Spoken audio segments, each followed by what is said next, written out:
نبی کریم صلی اللہ علیہ وآلہ وسلم نے فرمایا، اعمال کا دار و مدار نیتوں پر ہے۔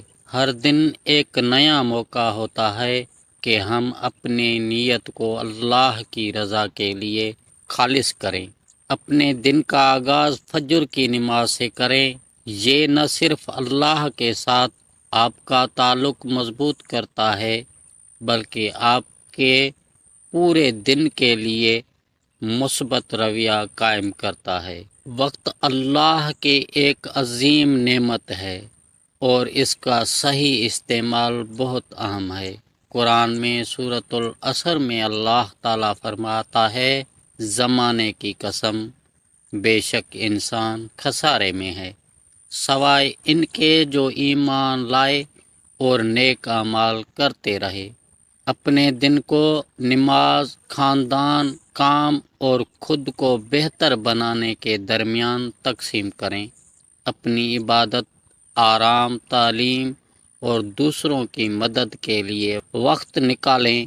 یاد رکھیں، وقت کا بہترین استعمال برکتوں کا باعث بنتا ہے۔ شکر گزاری اسلامی تعلیمات کا ایک اہم حصہ ہے۔ اللہ فرماتا ہے، اگر تم شکر کرو گے تو میں تمہیں اور زیادہ دوں گا۔ شکر صرف الفاظ میں نہیں بلکہ اپنے عمل سے بھی کریں۔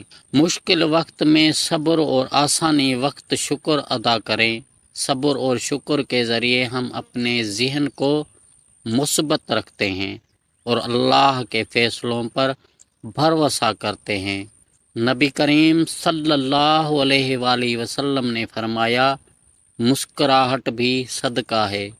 دوسروں کے ساتھ مہربانی کرنا اور ان کی مدد کرنا ہماری زندگی کا ایک لازمی حصہ ہے، چاہے یہ صدقہ ہو یا کسی کے ساتھ حسن سلوک۔ یہ چھوٹے اعمال بہت بڑے نعمتوں کا سبب بن سکتے ہیں۔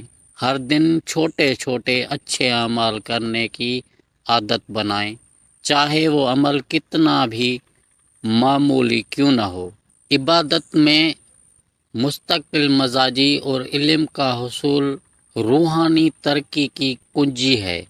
روزانہ قرآن کا تھوڑا سا حصہ پڑھیں، ذکر کریں اور اللہ کے ساتھ اپنے تعلق پر غور کریں۔ نبی کریم صلی اللہ علیہ وآلہ وسلم نے فرمایا، علم کا حصول ہر مسلمان پر فرض ہے۔ اپنے ایمان کے بارے میں علم حاصل کرتے رہیں، چاہے وہ کتابوں کے ذریعے ہو یا علماء کی صحبت میں۔ ہماری مصروف زندگی میں ہم اکثر غفلت کا شکار ہو جاتے ہیں، لیکن یاد رکھیں، ایک مسلمان کی روزمرہ کی زندگی کا ہر عمل عبادت بن سکتا ہے اگر نیت درست ہو۔ نماز سے لے کر مہربانی تک، علم کے حصول سے لے کر شکر گزاری تک، ہر عمل ہمیں اللہ کے قریب لے جا سکتا ہے۔